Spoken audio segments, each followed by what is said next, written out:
자, 지난주 말씀에 아브라함이라는 인물이 누구의 부르심을 받고 여러분? 하나님의 부르심을 받고 믿음으로 나아가는 삶의 여정에 대한 설교 말씀이었어요. 근데 오늘 말씀 읽어본 거 보면은 여러분 다 이해했죠, 여러분? 된 친구도 있고 이해 안 된 친구도 있겠지만 오늘 말씀을 보면 믿음으로 나아갔는데 좋은 일과 기쁜 일과 축복된 일이 나타났어요? 아니면 힘들고 어려운 일이 나타났어요? 힘들고 어려운 일이 나타나요.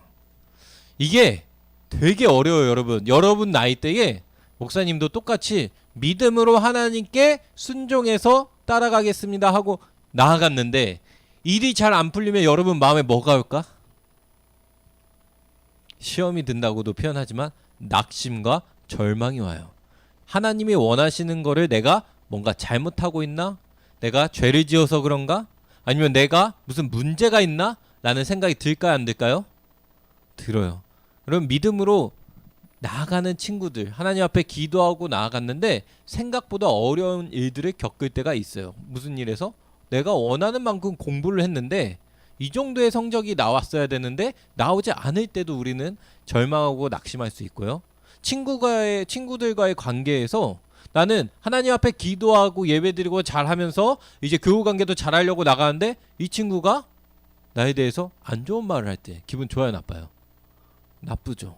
이 친구가 나를 이간질하고 나를 이용하거나 친구의 관계가 깨어질 때에도 우리의 마음은 되게 심란해져요. 또 가정에서도 또 다른 일들을 할 때에도 계속 이런 식으로 일이 나타날 때에 우리 마음에는 실망과 좌절과 낙심되는 마음이 들 수 있어요. 근데 오늘 말씀을 보면은 똑같은 일이 일어나는 거예요. 무슨 일이 일어나죠? 하나님이 아브라함에게 뭐라 말씀하세요? 내가 내게 보여줄 땅으로 가라. 내가 내게 보여줄 그 땅에서 내가 내게 복을 주겠고 이 은혜로 말미암아 많은 사람들이 복을 받게 될 것이라고 얘기했는데 현실은 하나님의 말씀과 상관없이 그 믿음으로 그 길을 갔는데 오늘 첫 번째로 나타난 일이 뭐면은 기근을 만나는 거예요. 다시 말하면 가뭄이에요. 가뭄. 먹고 사는 데 있어서 그때 당시에 가뭄이 얼마나 중요한지 알아요, 여러분? 여러분 우리 뭐 나라나 근간에 최근에 막 코로나로 인해서 굉장히 경제적으로도 어렵고 힘들다는 얘기 많이 들었죠, 여러분. 근데 한마디로 가뭄은 전 세계에 경제 대공황이 온 거예요. 여러분이 일을 하고 싶어도 알바 자리도 구할 수가 없고 여러분이 나중에 뭐 공부를 한다고 쳤을 때 공부를 했는데 전교 꼴찌만 하는 거고 아무리 수고하고 노력해도 모든 것이 다 곤두박질 치는 거예요. 내가 원했고 내가 생각했던 것처럼 하나님께서 해주시지 않는 거예요. 그걸 오늘 누가 경험했으면 오늘 이 아브라함이라는 사람이 지금 몸소 피부로 경험하면서 겪고 있는 거예요. 그러니까 어떻게 해야 돼요? 이 아브라함이라는 사람이 믿음으로 하나님을 따라서 자기의 본토 고향을 떠나서 지금 힘들고 어려운 길로 갔는데도 불구하고 어려운 일을 만나서 가뭄을 만났으니까 먹고 살아야 되는 거예요. 먹고 살아야 되니까 어떻게 하냐면 남쪽으로 내려가면 애굽이라고 하는 나라가 있는데 거기에는 아직 먹을 게 있다더라. 거기는 아직 우리가 배고파서 죽진 않을 수도 있다는 얘기를 들은 거예요.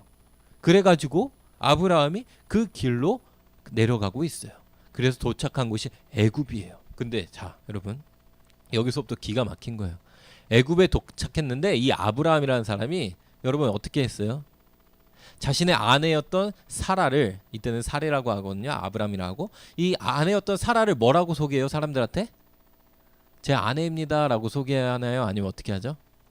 제 누이입니다. 다시 말하면 여러분 제 여동생이에요 라고 소개하는 거예요. 그럼 왜 아브라함이 자기 아내를 여동생이라고 소개할까요? 목사님 아내 저기 있잖아요.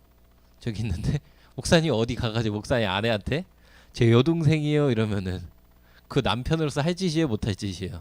못할 짓이에요. 근데 왜 그렇게 했어요? 아브라함이 오늘 애굽이라는 도시에 가면은 굉장히 큰 도시인데 우리로 치면 서울인데 서울이라는 땅을 가면은 내 아내가 너무 이쁜 거야. 목사님 아내도 그래요? 너무 이뻐서 목사의 아내를 함께 서울로 가면 모든 남자들이 모든 사람들이 저 여자 누구냐 이러면서 저 여자 결혼했어 안 했어? 나 저 여자랑 결혼할 거야 하면서 모든 사람들이 달려들 걸 오늘 예상했어요. 아브라함이. 믿음이 대단해요. 자기 아내에 대한 그 믿음이. 근데 아브라함이 그냥 막 콩깍지가 씌어가지고 그런 게 아니라 오늘 성경에서 보면은 실제로 그런 일들이 나타납니다. 이 아내가 너무 이쁘니까 애굽 사람들이 야 외국에서 온 저 여자 누구냐 저런 아리따운 여자가 누구냐 막 하면서 다들 웅성웅성대면서 오늘 아브라함이 얘기했던 것처럼 왕에게까지 데려가게 되는 거예요. 그 나라 애굽에서 가장 힘이 세고 권력이 있던 사람한테도 갔어요. 그때에 아브라함이 뭐라고 얘기하죠? 이렇게 얘기해요. 자기 아내한테 당신은 내 아내라고 하지 말고 지금부터 내 여동생이라고 하세요. 그러면 여동생이라고 말하지 않으면 모든 사람들이 당신의 아내로 삼기 위해서 나를 죽일 거다. 이 애굽이란 땅에서 그 얘기를 하면서 들어갔어요. 실제로 아브라함이 많은 사람들이 이 아리따운 여자가 누구냐 하면서 막 얘기할 때 이 사람은 내 여동생이다 이래가지고 그럼 왕에게 소개하겠습니다 이렇게 이쁜 여자를 하면서 막 하면서 데려갔어요. 실제로 아브라함이 했던 말대로 이루어진 거예요. 여러분 이 성경 보면 아브라함 인간적으로 어때 보여요? 솔직하게 여러분 말하면 그러니까 표현되는 말 솔직하게 해봐요. 솔비도 괜찮고 뭐라고요? 네? 비겁하다 정도가 아닌 것 같은데 거의 쓰레기 아닌가요? 이런 표현 쓰긴 좀 그렇지만 어쨌든 거의 그 정도로 오늘날 봤을 때 그 정도예요. 근데 아브라함이라는 사람을 그래서 많은 사람들이 굉장히 목사님들이 좋게 얘기할까 안 좋게 얘기할까 이 부분에서 안 좋게 얘기해요. 목사님 봐도 이건 안 좋아 보여. 근데 자 보세요. 근데 아브라함 입장에서 우리 좀 생각해 볼까요? 하나님이 가라고 하셔서 믿음으로 갔는데 내 사랑하는 아내조차 내가 지키지 못할 정도의 상황을 맞닥뜨렸어요. 그래서 내 아내를 여동생이라고 말해야지만 내가 살 수밖에 없는 이 상황에 놓이게 하신 분은 누구예요? 어떻게 보면 왜 하나님 가라 하셔가지고 내가 순종해서 갔는데 상황이 이 정도까지 악화되고 꼬였으면 하나님 이거 지금 잘못된 거 아닌가요? 어떻게 나한테 그러실 수 있죠? 나 이거 잘못하면 죽게 생겼는데 해서 내 아내를 아내라고도 말 못하는데 라고 할 수 있는 사람이 아브라함이에요. 근데 오늘 말씀에서 보면은 아브라함이 그 모든 상황을 다 감내하면서 자기가 가야 할 길들을 일단 가고 있어요. 너무나도 목사님 같으면은 열받아가지고 하나님한테 막 뭐라고 얘기하고 막 하고 있었을 것 같은데 일단 그 길을 가고 있어요. 그때에 무슨 일이 일어나냐? 이제 목사님 아내를 다시 말하면 사라를 이제 왕에게 최고 그 당시에 권력자 때 소개해 주니까 이제 아내를 삼으려고 이제 결혼식을 하려고 다 준비가 돼가지고 이렇게 하고 있었어요. 근데 그날 밤에 하나님께서 이 이집트의 왕에게 나타나셔서 이 성경 말씀을 보면은 이 집안에 하나님이 진노하셔가지고 그 가운데에 아주 큰 재앙을 내리셨다고 해요. 성경에선 큰 재앙이라고 했는데 이 재앙이라는 것은 무슨 일이 일어나는지 우리는 알지 못해요. 그 집안에 장손들이 죽었을 수도 있고요. 그 집안에 있었던 다양한 일들이 가축들이 다 죽거나 피부병이 일어나거나 모든 일들이 많이 일어났을 수도 있어요. 근데 확실한 거는 오늘 성경 말씀에서 뭐라고 얘기하면은 여러분이 함께 읽었던 이 말씀에서 이 18절에 보면은 이 바로라고 하는 이 이집트의 왕이 아브라함을 불러서 이렇게 얘기해요. 마치 여러분한테 얘기했듯이 아브라함아 네가 어찌하여 나한테 이렇게 얘기했냐?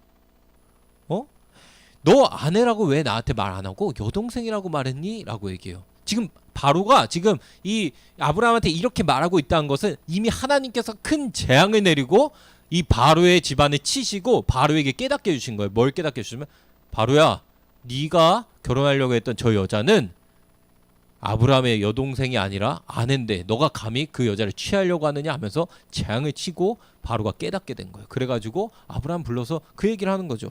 어찌하여 너는 아내를 아내라고 얘기하지 않고 여동생이라고 했냐 하니까 아브라함이 이렇게 얘기하는 거예요. 뭐라고 하면 만약에 내가 내 아내를 여자라고 하지 않았으면은 그러니까 내 여동생이라고 말하지 않았으면 나 지금 죽어서 이 자리에도 없지 않겠습니까? 라고 얘기하는 거예요. 오늘 성경 말씀에서 여러분 보면은 놀라운 일이 있어요. 보면 하나님은 오늘 아브라함을 책망하셨어요? 바로를 책망하셨어요? 다시 물어볼게요. 아브라함을 책망하셨어요? 바로를 책망하셨어요? 바로를 책망하셨어요.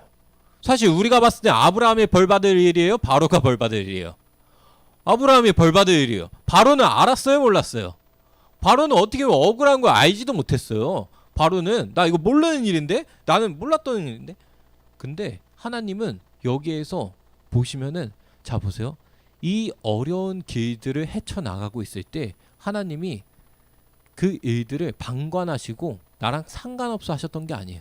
그 믿음의 길을 가는 과정 속에서 분명히 지금 어려운 일을 만났거든요. 목숨을 잃을 수도 있는 그 상황. 그래서 아브라함은 진짜 자기 아내를 여동생이라고 말할 수밖에 없는 그런 비겁한 쓰레기 같은 그런 말들을 하면서 자기 목숨이라도 부지하면서 나아가는 것처럼 보였지만 결정적인 순간에는 누가 역사하셨어요, 여러분? 하나님이 역사하신다는 거예요. 결정적인 순간에는 하나님이 이 일을 바꿔나가시는 때가 있어요. 분명히 이게 우리 사람의 눈으로 봤을 때는 이상하거든요. 아브라함이 하나님을 제대로 믿지 못한 거 아니에요, 목사님? 얘기할 수 있어요. 그렇게도 얘기할 수 있어요. 근데 오늘 보면은 아브라함이 엄청나게 현실 감각이 뛰어나요, 생각보다. 왜냐면 자기 아내가 저기 이집트라는 곳에 가면은 모든 사람들이 다 흠모해서 날 죽일 거다라고 예상할 수 있는 사람이 얼마나 있겠어요. 근데 거기에 대해서 굉장히 현실적이고 객관적으로 보는 눈도 있었어요. 근데도 불구하고 그렇게 했어요. 그러면 오늘 아브라함은 왜 이렇게까지 해서 이집트까지 가서 이 어려운 상황에 자처했는가? 뭐 때문에 그런지 아세요, 여러분? 네?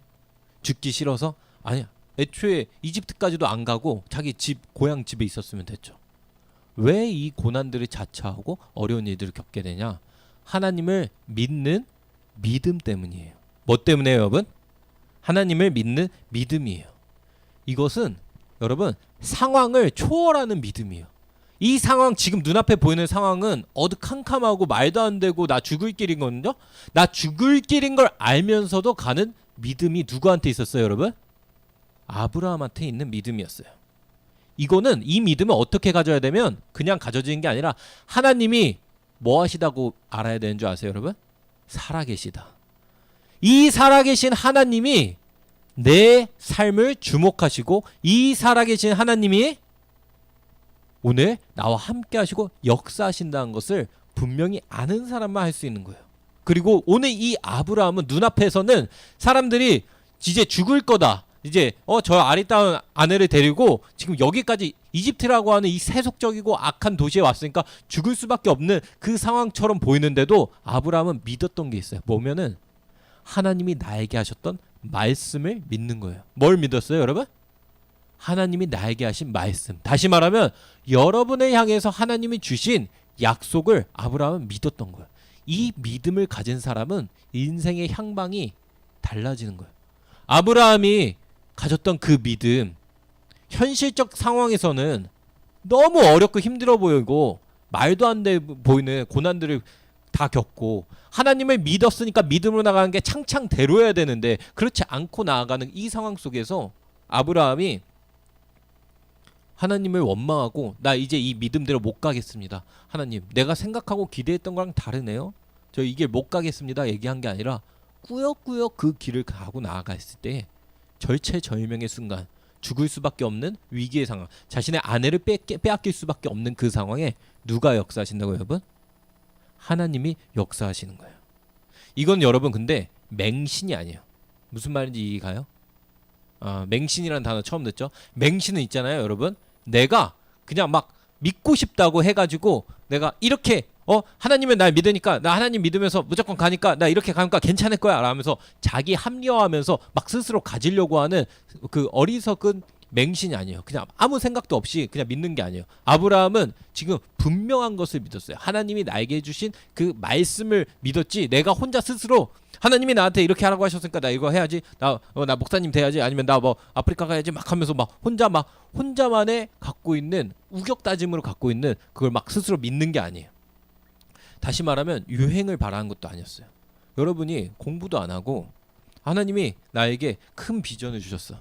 나야 이 나라 이 민족의 큰 지도자가 되라고 하셨으니까 나는 앞으로 나는 판사가 되든지 해서 많은 사람들을 바르게 하는 일들의 비전을 갖고 나가야지.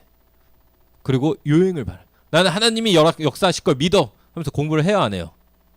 공부를 안 하고 있어. 하나님이 나를 판사로 만드실 것을 믿습니다 하면서 학교 다니면서 넌 뭐하니? 공부하라고 하는데 공부 안 하고.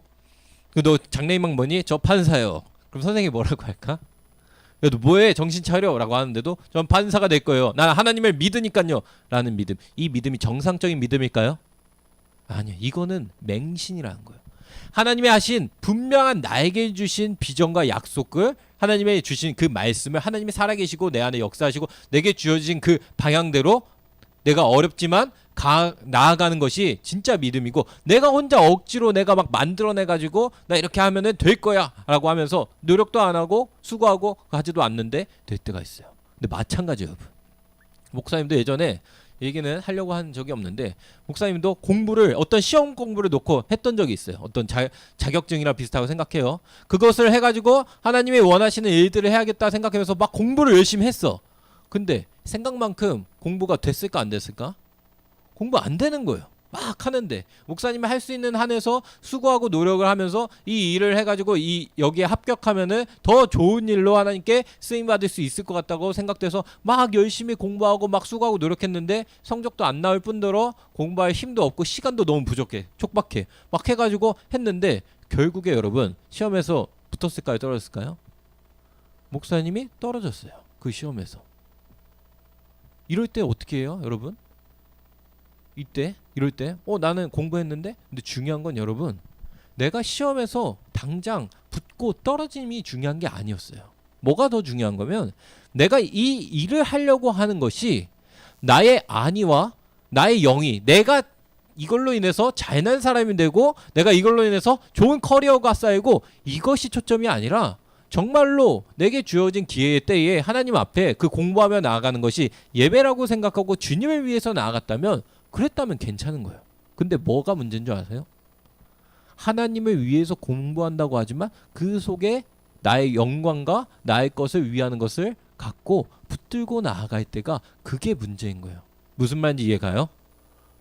시험에서 떨어졌어요. 그 목사님은 그게 하는 게 최대한 하나님을 위해서 하는 거라고 생각했지만 잘 안 됐어요. 하지만 문제가 없어요. 뭐가 문제가 없으면은 목사님이 그래가지고 시험 떨어져가지고 원하는 거 안 돼서 목사님 그래도 상관없나 보네요, 그런 거. 아니요, 목사님도 마음이 아프고 그동안 공부한 거나 그런 것 때문에 힘들고 굉장히 힘들었지만, 그럼에도 불구하고 나중에 목사님이 인생의 삶을 보니까 그 이후에 지켜보면은 하나님이 또 다르게 사용하시고 깨닫게 해주신 것이 있었구나 라는 것들이 있다는 거예요. 무슨 말인지 이해가요, 여러분? 네.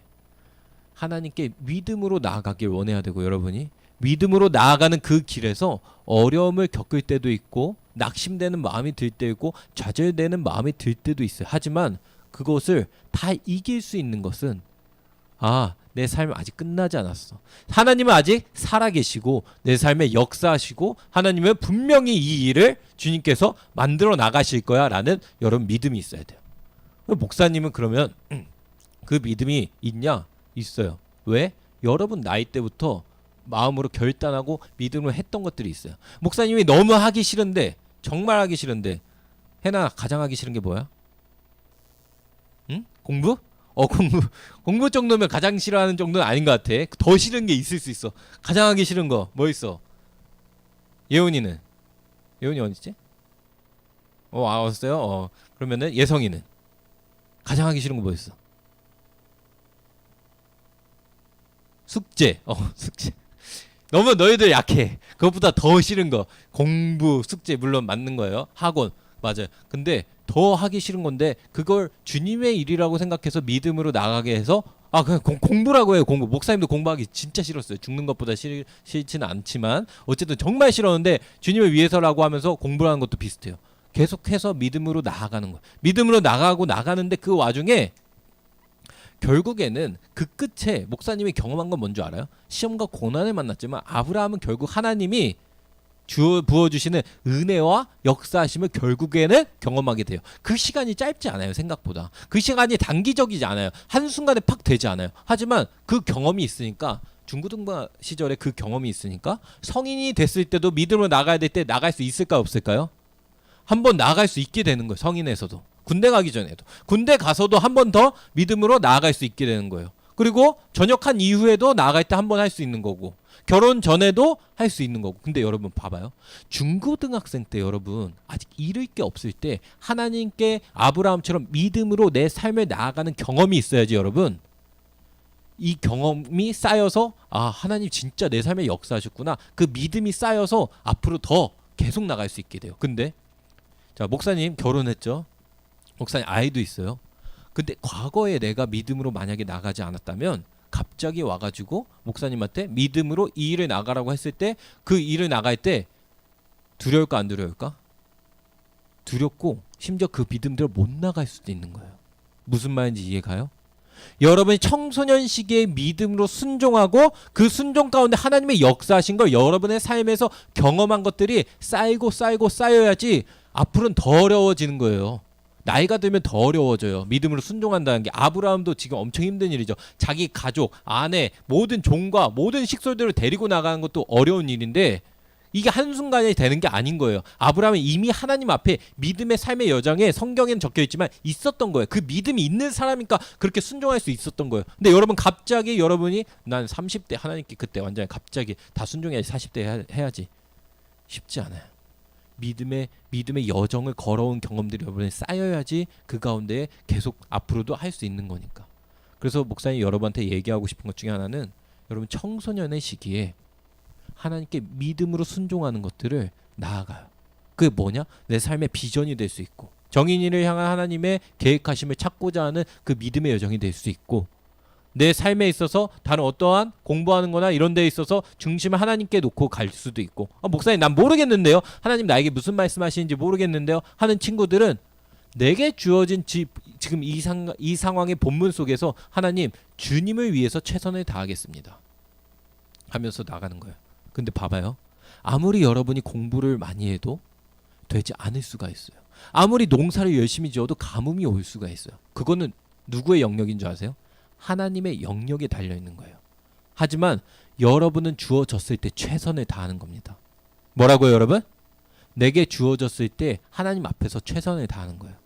하나님은 여러분이 노력한 것에 이상의 결과를 보여줄 수도 있고 열심히 노력했는데 그 이상의 결과를 못 얻었을 수도 있어요. 목사님은 늘 어릴 때 결과주의자였어요.